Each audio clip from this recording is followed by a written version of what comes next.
Carolina Hurricanes 7, Edmonton Oilers 2. Welcome back to the day after reaction with myself, Waz, and Zach Lang.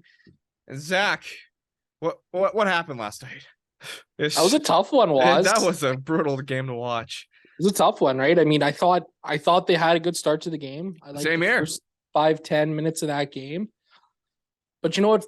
You could feel Carolina starting to turn it over, turn it around and start to push a little bit themselves. And that's exactly what they did, right?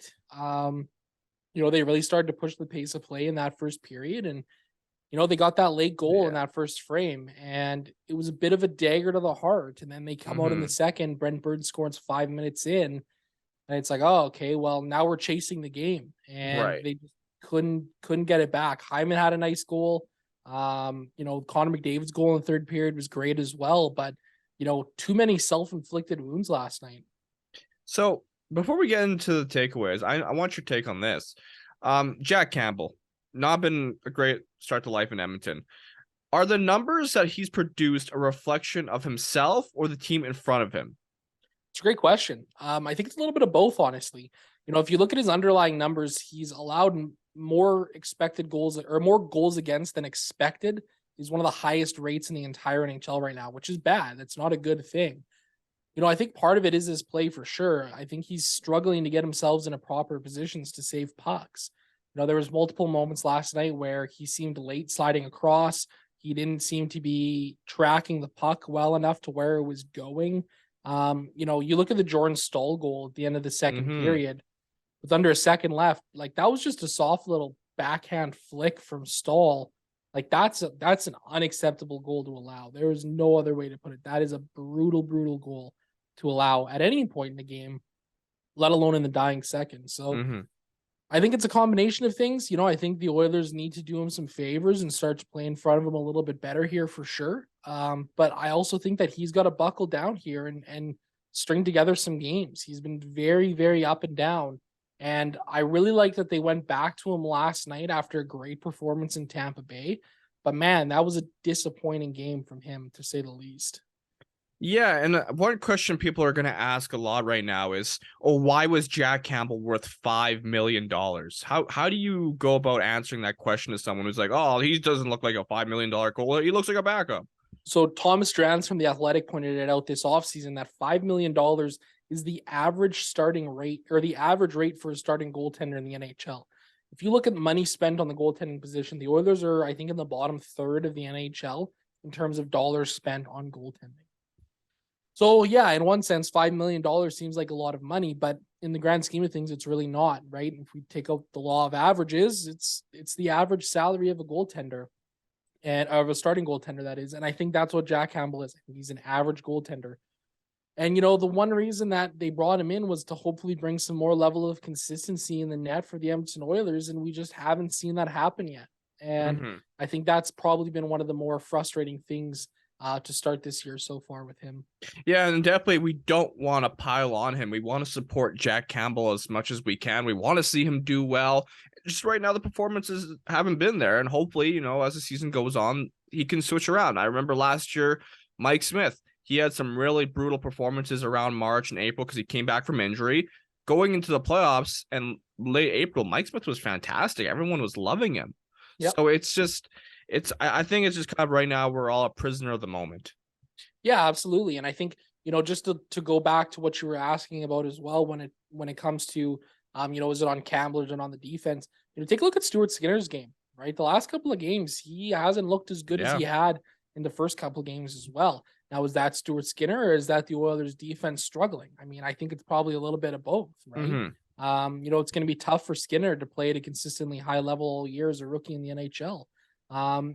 Jack Campbell's a guy the Oilers, they need to rely on him. So he's got to find a way to level up his game here. Yeah, and it doesn't help that the goalies are facing 30 to 40 shots a game because of the team in front of them. It's just right. Like it's a recipe for disaster right now for the Oilers, the fans, the team as a whole needs to play better in front of Jack Campbell. But let's get to your takeaways. What was your first takeaway from that game? Well, my first takeaway was actually going to be about Jack Campbell and what we just talked about. So that's my first takeaway. I think he's got to find another level of consistency in his game.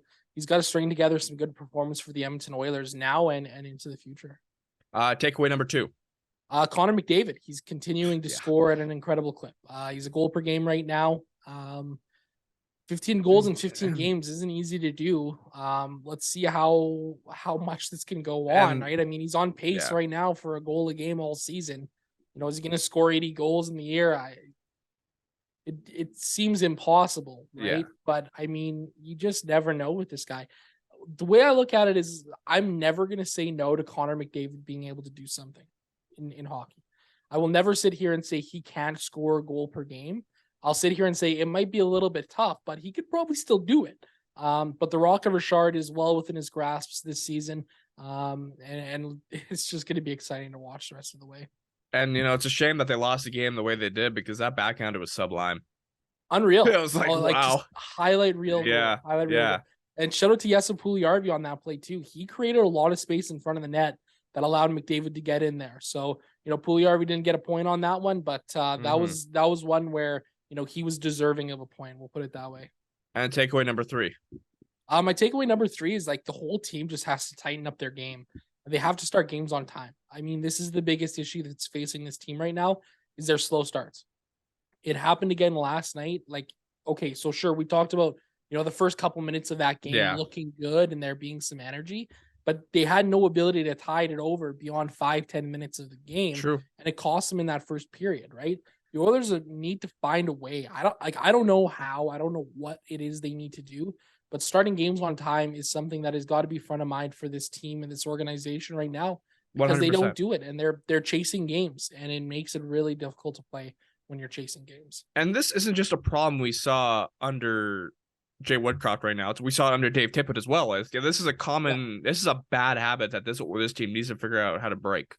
Yeah, and you know what? It even predates Dave Tippett too. I mean, there's been a lot of Oilers teams in the last 6, 7, 8 years that have struggled to start games on time. So, you know, this is a top-down thing, and I'm not going to directly, you know, point fingers at certain players, but you know, when we talk about the leadership group of this Edmonton Oilers team, we all know who that is. And they're the ones who need to set the tempo and set the pace, figure out how to start games on time.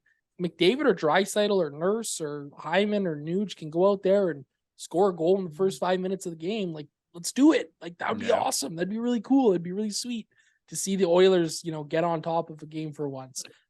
So we'll see what happens here. You know, it's going to be a tough one against Florida tomorrow afternoon. For sure. And I think the one takeaway I'll take the positive is that Dylan Holloway looked great on that top 6.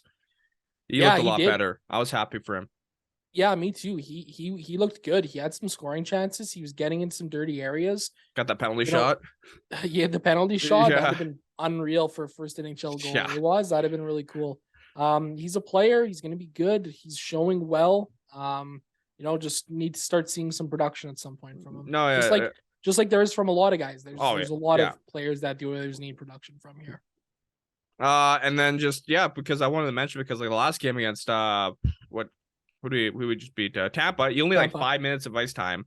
So to see that was great to see from him. But I think that's a wrap here from Oilers Nation Day After Reaction. Don't forget to head to OilersNation.com for more in-depth analysis. Don't forget to like, comment, and subscribe. And we'll see you after the Florida game. Take care.